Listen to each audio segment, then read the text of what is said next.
I know it's the last talk, and either one, you're either tired, or two, you're anxious to get to the social, so I'll try to make my slides brief or quickly as possible so we can go to the social and start drinking. My name is Anson Abraham. I'm a data architect and also a cloud architect at Investigenics. Investigenics is a biotech startup that does drug discovery for using RNA-seq data. In this case, my slide will be more about some of the use cases for Omics data with PostgreSQL. I'll just give you a quick overview or background of some Omics data first. Forbes actually predicted that the Omics data will be the biggest data by 2025, where it'll be about 40 exabytes compared to like astronomical data as well as YouTube data and Twitter themselves. It's probably going to get even larger because as software gets better, it's generating more data as a result too. In the past, what it was is the way you would sequence the data, you would have these gel lines, and with the gels, you would basically write it by hand on a piece of paper, and then you would have your sequence information. But now with the advent of these machines and technology itself, you're able to digitize the data and have computer DNA sequences with GTAC basically as the primers in this aspect. And as I say, it's usually large data sets. The Omics data from themselves are generated usually by taking the biopsies of specific cell lines, cells from diseases from the tissues themselves or from the healthy patients as well. And usually what it is, when you do the analyzation, you'll do the comparison between mostly from the patients, like in this case, a cancer patient versus a control patient, which is actually, or control patients, which are the healthy patients. And you try to find the mutation where the most likely, in the cell itself, where that's most likely where the gene itself is probably the cause of the specific disease. And for that, usually use certain algorithms and such. With biopsies themselves, and the fact, as I mentioned earlier, where you would have the gel lines, you would store them and cryogenically freeze them and store them in these large rooms essentially. And one of the aspects is as years progressed, the actual biopsies would actually degrade. Whereas data, I mean, the only way it will degrade basically is, well, either one, the machine itself is going to crap out, or two, if it does, if you don't have a backup, then you got problems on and of itself. And two, the fact is you can also duplicate the data, and it's not as much to store the data itself. I mean, you could store it in a flash drive, to be honest with you. One of the pieces in this case is the gene sequencer, and this machine here, as you can see, is pretty much almost half the size of a room. This gene sequencing data machine itself is from Illumina, used at Cold Spring Harbor Labs out in Long Island, and it generates about 2.5 terabytes of genome data every week. To sequence the data itself, or sequence the cells themselves, it cost about, in 2000, about $100 million. But as with Moore's law, as technology gets better, cost goes down to the point where right now, to sequence data costs less than $1,000. To the point where, again, with Moore's law, the sequencer can be no bigger than a thumb drive, and it just hooks right into your laptop, and you just like apply it and just like look at the data at that point too. But the only one difference is as software gets better as well too, or in this case firmware, I mean it can actually produce much more larger sets of data than what this data set, this sequencing machine did in the past, or still does anyways. So one of the aspects of why storing Omics data in the data itself is, for one, pharmaceutical companies themselves can store their data, but they don't share along the lines of other pharmaceuticals, but there are certain pieces where that can be shared in certain aspects. It's to a case where you'll have sequence data, but then there's meta information that's also involved with that data that you could actually tie back to the sequence data. More often not, they would actually partner with or collaborate with other partners, and those partners themselves probably have more other valuable information that they tie back into that sequence data that was there, and then the pharmaceutical company itself, again, would basically see that data and realize that they could actually get some data from the old data, archive data, in this case, clinical data or patient data, and actually add more value, which is the clinical data and such are more of a meta information at that point. There's also cases where the consortium themselves, or there are consortiums themselves, where they have public data repos. In this case, like the TCGA or the Cancer Genome Atlas. It's just basically a public data repository of all, not all, but a few finite set of patients that were willing and volunteered themselves to have their tissues biopsied and sequenced, as well as some healthy patients as well. It's not as easy as it is, because one aspect is it's kind of very painful in certain aspects, the way they actually extract the tissue sample. But from that aspect, you can also use the data itself for therapeutic development for personal, actual directed personal wellness, improvement in this case. And one aspect is, like, as an example, 23andMe is one of those cases where, you basically provide them saliva and then they do the sequencing of your DNA on that aspect, and they realize what are the most likelihoods of some of the diseases that you might be more susceptible to and what you can or can't do, essentially. Whereas other cases where, as I mentioned, where you take a patient that has a disease, in this case cancer or ALS or such, and you try to find a drug, basically a drug that's basically feasible for that person, essentially, to cure that disease. Now, with Omics data, they are stored in various file formats. One of the big ones is FASTQ. So that sequencing machine I showed you, usually they all export it out into a FASTQ file, and that's really the actual raw data itself.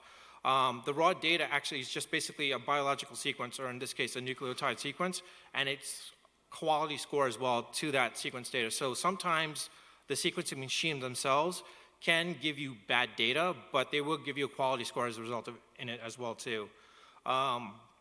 With the FASTQ files, that usually, in this case, let's say the public data repository, such as TCGA, it used to be, or it still is, to the point where they would have it stored on either their servers or some cloud environment. And what it was is people would have to submit applications to download that data. And with HIPAA rules and regulations, it's one of those cases where when you have the raw data file, when you download it, you have about a year or 2 years to keep that data. So it's one of those things where once you're done with that, once the year's up or the time frame is up, you have to delete the data. And usually you have to write the app very quickly to process the data and do your analysis. Nowadays, because of that tight integration, it's more of a case where they realize, you know what, rather than having to track down to make sure that the data is actually been purged from everyone's systems, they'd rather have it now where you build your apps on top of their environment, where the data itself resides in their environment, and they just give you the access. And it also makes sense to the point where if you're their analyzer, rather than waiting for the download of the data, you could just write your apps and put it up there, process the data, and you have to use the outputs of the data yourselves, and that's pretty much what you want to use. And also at the same time, if you have, for any reason, want to process the data again because there were some errors along the ways, you just essentially run it again on their environment, because it's not as, well, it's still strict, but they can still restrict to certain files, or in this case, certain data at that point to the analyzer. Now, a FASTQ file itself, what it looks like is you have the sequence ID, basically, and that's essentially a random ID, or in this case, it's not an identity field as you would think of. It's more of like a random kind of hex value set. Then you actually have the sequence read, which is basically, as I mentioned, the GATCG. This is the main data itself that you use to extract all the information that you need out of it. This is actually just a separator, which is not really used for anything, just to separate between the sequence read and the actual quality score. Now, the quality score itself, as you see, is not an actual score. You have to interpret it. Now, to interpret both the sequence read and the quality ASCII itself, there are certain algorithms that you can use to to interpret it and do whatever you need to do with that information. From a FASTQ file, you'll also have an output of SAM files. So usually what it is you'll have the FASTQ files processed using tools like some read aligners like star or such, and it will come out into a SAM format, which is just basically sequence alignment file. And that's basically essentially just some references to the sequences themselves, to some meta information that you've had that was already in place for that. And also in the same case, you'll have binary, or BAM in this case, which is just the binary format of the SAM file, but more compressed. Usually a lot of the cases, once some of the workflow processes are in place, they usually use the BAM file versus the SAM file. Because in this case, a SAM file format in this case, I guess the thing is not there. The second line basically is the actual data, and the data itself is usually delimited, whether it be tab or comma delimited. In this case, it's comma delimited because I just took it off of one of the public data sets that are out there. And in that situation, because it's delimited data, you can actually store it in the database. So a lot of the cases, in the bioinformatical world, they're not familiar with the fact that you can store this data in the database, or in a table for that matter.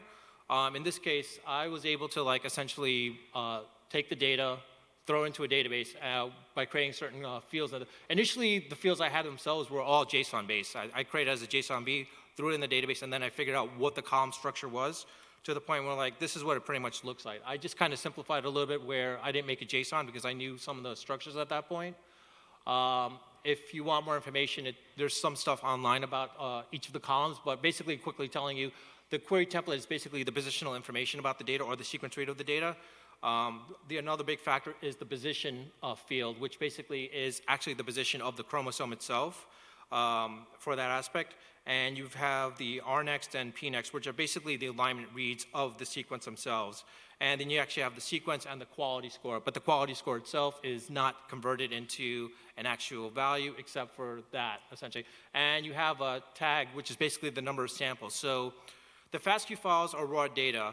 The SAM files is basically a little bit more normalized to the point where you'll have repetitions at that point for certain samples, and you can actually store that, and it's basically a KV at this point. So the tag field, basically, which I forgot to do, which I have here, is JSON-B. In this case, just for this sample, I just made it as a quick text at that point.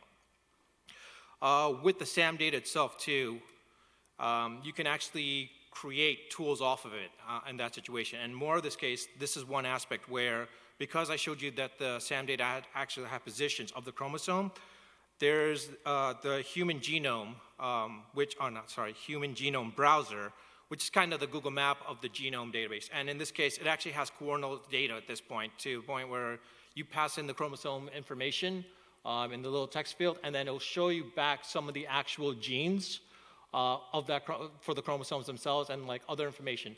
I could give you more information about this, but to be honest, I'm not an expert in reading this data, as other bioinformaticians are, to be honest with you, but it's tools that were built out there in this situation, and usually it's the basis of the data that was normalized for that aspect. And from the SAM files, you run another process in the workflow, which normally what everyone does at this point, which is a variant call file. And this variant call file actually has not only the position of the genome, but other meta information as well, too. And this actually is a little bit more compressed data as well, too, or not compressed, but more normalized and more annotated than what a SAM file is, basically. To where, in this case, again, a VCF file format is usually delimited. In this case, it's tab delimited with the table itself. Now, right now, this table I just created was just a sample table that I created for the data itself at that point. There are, of course, no indexes, which normally you would have an index, but depending on your VCF file, you can create it in certain aspects of for what your use case might be. This one was, again, a sample, but there's actually more fields and more columns that can be added for each specific use case. Stored in the database. One of the things I forgot to do was I made the info field, which was actually another KV, and that was supposed to be an actual JSON, but because the fact that the tools output the data, it's storing it off as a delimited file, basically, and or delimited data to the point where it's fielded as one field, basically, and when you're doing a search on it, it was kind of a little tricky to the point where, if you convert it to a JSON-B, it becomes much more easier to query against. But in this case, with the VCF file, you also have the chromosome in that aspect, to that gene, specific set of genes, with the sequence. And at this point, you actually see that the quality is now converted to an actual number. And usually these are tools that were built out not back when, but like maybe 5-10 years ago, where these workflow tools were essentially created to give out this information. And it's one of those things where they were all built out specifically on a flat file-based system. So in the bioinformatics world, there's one of those things where they weren't too familiar with RDBMSs for that matter. They were just more familiar with like flat files and just working off of that. So coming into this company that I came into, some of the bioinformaticians were like doing all this stuff, and they were always like hitting issues. And then I realized what some of the data that I saw, and I was putting these data sets into the database, and they were able to like query off that data. But the unfortunate part is some of the tools that are out there do not know how to read off the databases yet at this point. There are some now that are realizing that this data, because it can be stored in the databases, they're rewriting their tool sets now to actually read off databases. Now, VCF files themselves are very important, of course, because it's the total output and it's the actual more information that's put into there, to the point where you can use it to basically study or kind of create kind of a biomarker of the cancer patient or the patient themselves that they've taken samples off of, and seeing the progression of the actual disease itself. And usually in some cases you can actually determine like how to create therapeutic compounds, but also at the same time isolate the genes themselves and figure out which gene might need to utilize, in this case, the newer technology, as if many of you have probably been hearing about, CRISPR. So usually with CRISPR, it's more of a case where like you use the VCF file to actually identify those genes that are mutated, and you know which ones to like replace it with the Cas9 gene at that point. And Cosmic is pretty much one of the biggest open source, not open source, but open access database with VCF data sets on cancer patients themselves. They have their own meta information that they put in place in there.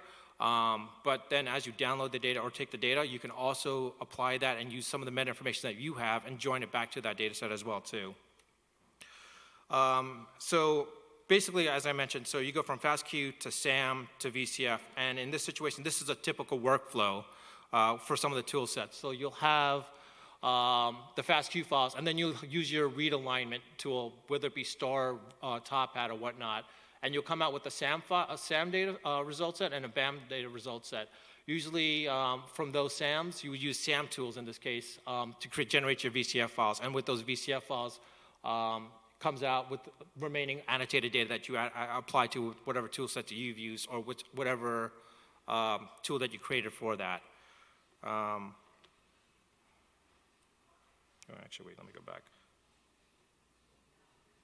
I'm missing something about this, sorry. No, okay, anyways. Now, with the aspect of the VCF data that we're talking about, you're always hearing about certain things where there are new breakthroughs in cancer research, and in those cases, when you see a cancer, breakthrough, you're wondering like, all right, 3 years have gone by, what happened to it? It's one of those cases where usually when they test a drug out on these patients, sometimes the drugs themselves were not effective because of the fact that the patient themselves are probably immune to that aspect. So it's one of those things where, let's say you have 1,000 patients and you give them the drug, and only 10 people or 100 people, basically, or let's go with 10 people. 10 people, it helps 10 people. 10 out of 1,000, basically, that's like 1% at that point. So at that point, the effectiveness of that drug is really bad. But in reality, what it is you've actually chosen probably the wrong set of patients to apply to, because one of the things is, again, each patient themselves might have certain genetic mutations that are not closely related to the actual set that the drug might be viable for. So usually you would use AI or machine learning to actually run against your models against the set of patient data to find out the more likelihood of those with the same set of mutated genes that the drug was actually built for. So in this case, you can use this, and like if you get 1,000 patients, you find out that of the 1,000 patients, maybe 1% of them also have like some slight variation of the mutation of the gene. 900 works, that's like a 90% effectiveness at that point. So you know that at that point, that mutation for that mutated gene was more effective. And because of that, you might have, I don't know if you've heard, there was news about 2 months ago where there was a pharmaceutical company or a biotech company that they were in phase 1 where it was working, but then phase 2 of the aspect of the data itself turned out to be bad because, or sorry, phase 1 they thought was working, but it turned out to be bad and never worked.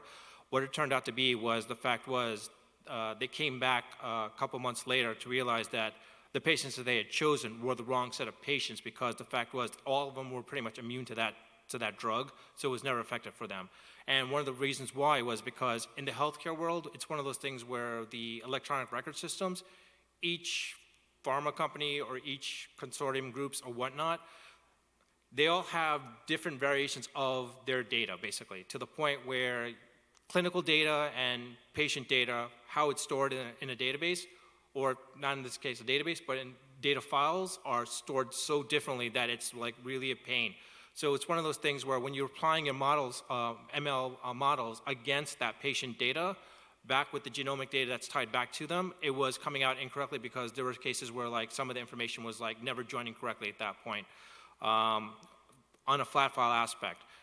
Because in certain cases, and that was actually happening with us in my company as well too, where when we were running models, some of the data sets were, some of the models were showing that some of the data was not effective.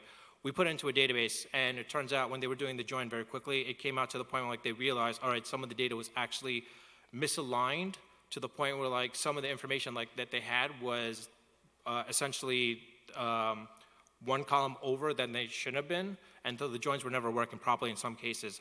Putting it in a database, you could actually, we were able to determine very quickly through a SQL query at that point to find out, okay, some of these data is like incorrect, and we found out why because of that aspect. And also the fact was, with the predictive models themselves, they were also being stored in the database. You could generate reports of that very quickly to the point like when a bioscientist would look at those data, they would like love looking at the data. Well, in this case, reports. They love looking at these reports, and to the point where like they actually could find out the effective methods of what drugs they should be focusing, or drug therapy drugs they should be focusing to a specific gene that was identified at that point.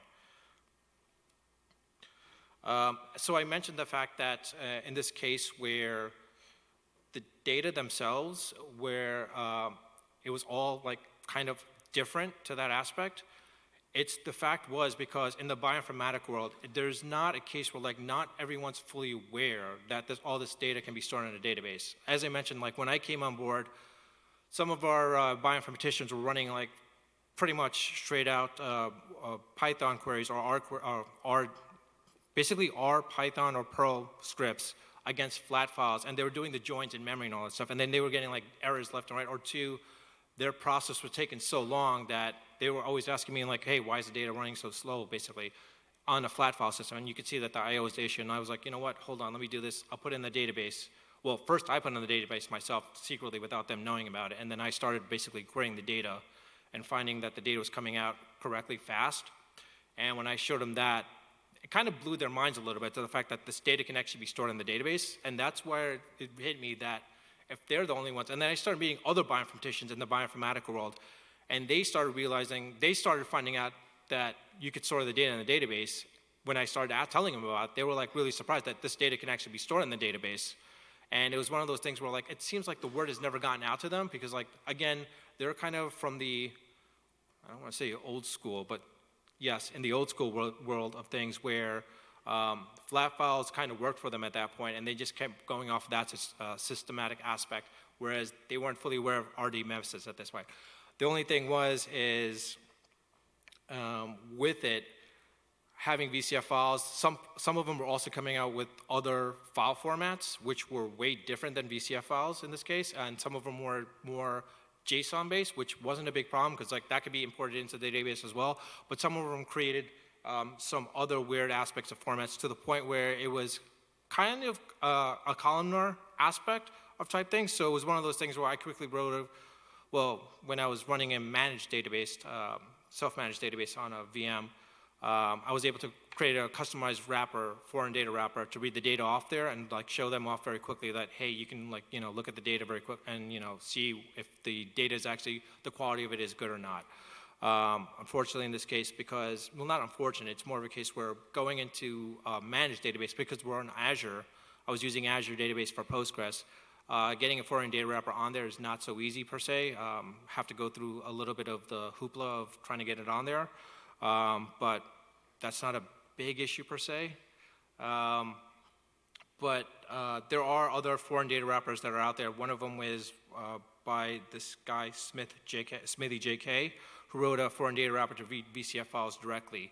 The reason why I bring that up is because one of the things is TileIO and Snowflake, TileDB.io and Snowflake are actually engines that are now reading VCF files directly. But in reality, I thought they were reading the VCF files directly, but in reality what they're doing is they're just importing the data and then just storing it into like their own format.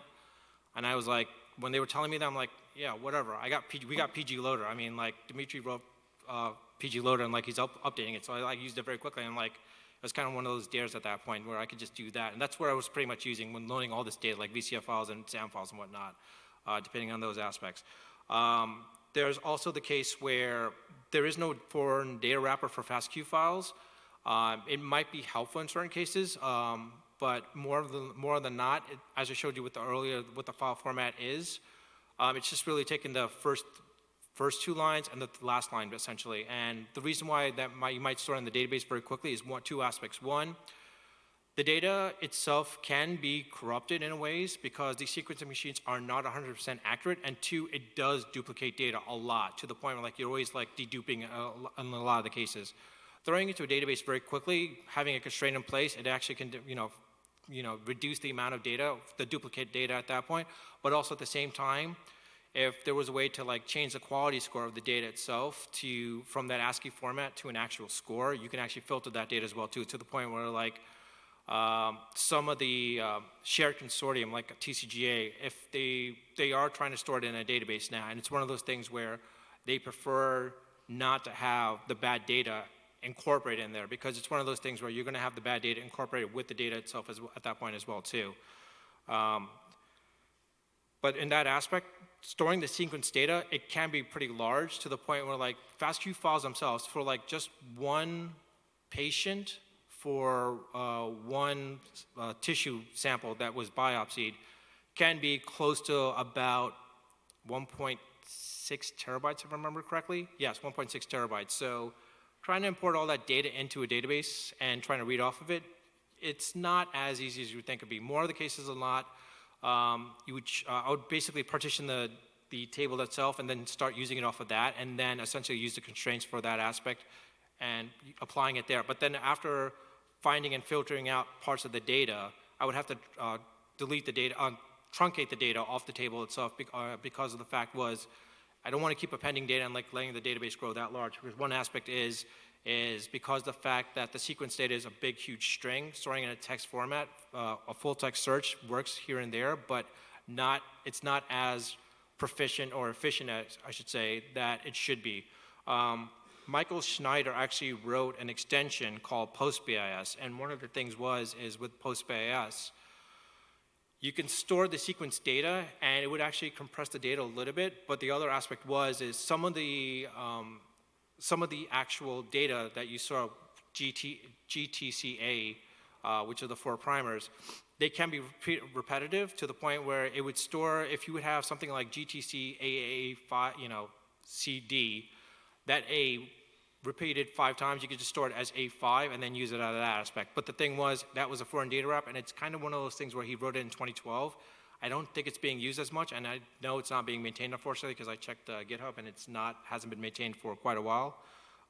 So it's one of those things I might have to like go into it and start, committing into that as well too for the aspect of what we're doing. But again, with the VCF aspect as well as the SAM data itself, those are the more actual important data sets that are mostly used for the analysis of the data to find, the actual drugs that are probably going to be viable for a specific patient at that point. Another thing as well too is, it was one of those things, as I come back to it again, the bioinformatical world, like some of them aren't aware of it, to the point where when I did have the VCF or some of our metadata as well too, and like it actually allows you to version and clean it up as well and maintain that data.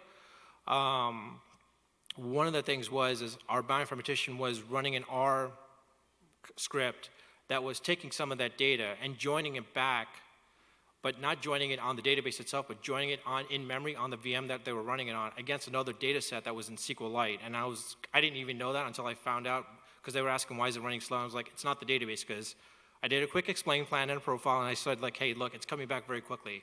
And I think it's your R. And then I realized what he was doing, it was a SQLite database. I just took the SQLite database, threw it into the database without his knowledge, kind of did a quick query, gave him the data very quickly, and he was like, how'd you do that? I'm like, well, I basically tried to bribe him, not bribe him, actually have him pay me to like, access that data. It was one of those things where I kind of showed him at that point, and then they started realizing that, again, that they were blown away that, Postgres or any RDBMS for that matter actually can do this kind of stuff very easily and efficiently for them. And, well, it's kind of the end of the slide practically, because my CTO loves this slide where, you have all this data sets, you run ML models against it, and then you generate more data. And in this situation, actually, so I should actually say, some of the ML models that are generated off some of the feature sets that were applied to our data sets actually was generating way more data than I anticipated myself as well too, to the point where our current database right now is close to 1.5 to 2 terabytes at this point. Actually, it's 2 terabytes, to the point where, fortunately, the fact it's stored on Azure Postgres for database, I let them handle the actual HA aspect of it, but more of the performance aspect, I can still control that aspect, certain parts of it anyways. Do I recommend it?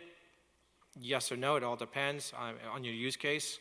But again, it was more of a case where, like I said, the ML data itself as well too can be large, and it's one of those things where that's usually everyone's bread and butter, specifically in all these biotechs, where when they're doing their AI aspects of things and they're storing the data in the database, they don't want to make that information available per se, but they can still do certain aspects of the data itself, like certain columns, in this case, of view, and making that available for everyone to read off, especially the public, for further enhancement or further development of a drug discovery for the specific disease at that point. Okay. Well, as I said, I was going to finish early because I know everyone either is tired or they want to go get some drinks. So, if there are any questions or such.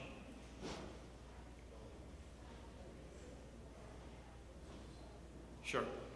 Yeah, I was curious, are there any particular reasons why you chose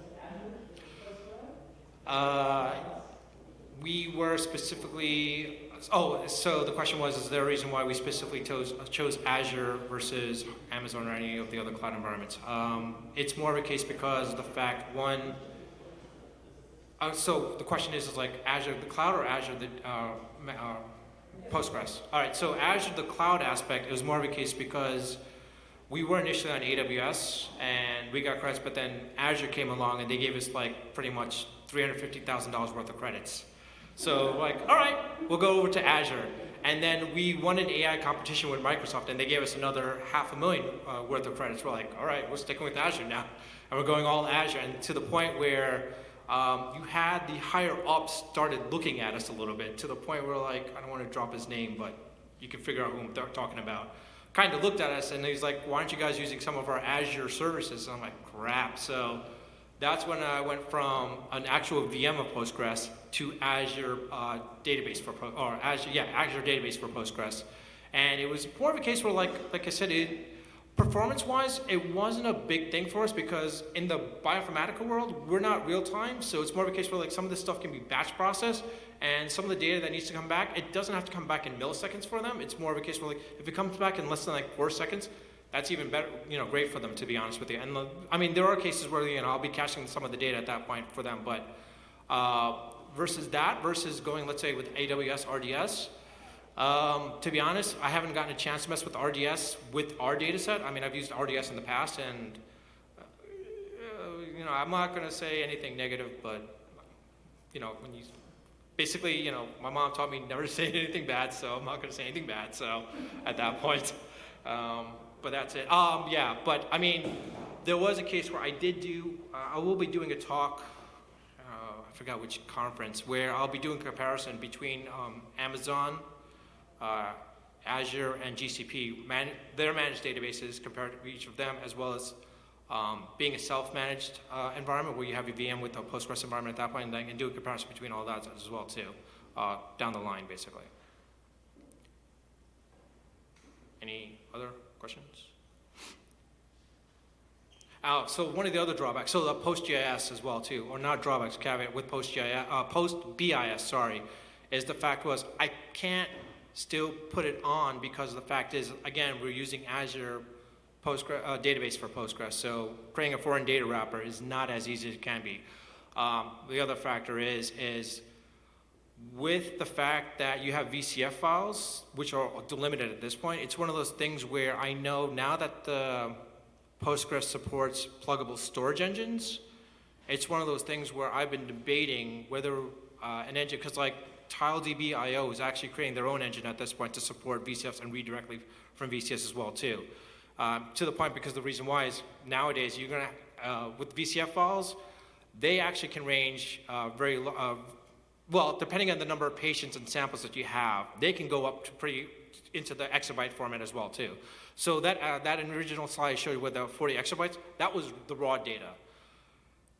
There's the process data, which is definitely going to be close to like 10 exabytes worth of data as well too. And the other factor is like, as I mentioned earlier, with that little machine that actually has, you know, the little machine itself too, it actually produces a lot of data. And all these other machines out there that are coming out now, they're all producing much richer and larger data sets. Right now, an average data size of a file for a specific gene, in this case, or a chromosome, sorry, is about 20 gigabytes. That was 3 years ago. Now, it's coming out to be where it's going to be 100 gigabytes. So thinking about that, usually a file set itself is about close to 3 terabytes. It's going to be probably 3 to 4 terabytes per sample, that is. So for a particular person, per cell or gene in this case. So for the number of genes that are going to be generated for that specific tissue sample, it's probably going to be close to like 15 terabytes of raw data itself at that point. And then 15 terabytes, bringing it back down to the VCF, which the actual is an annotated version of it or normalized version of it, it's probably going to be close to like 3.5 terabytes. That's on a per person basis at that point. Now, granted, the sequencing data that you've seen there, that's not PII. So in that situation, you won't be able to like isolate like, all right, that gene was specific, that sequence is specifically for you or something like that.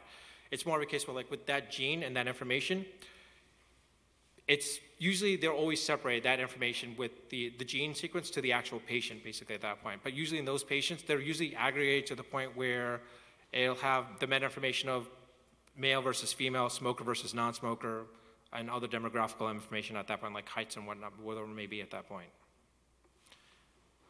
Okay. Sorry, I went off a little bit there, but no other questions, I'm assuming, right? Because I really want to get a drink because I've been working.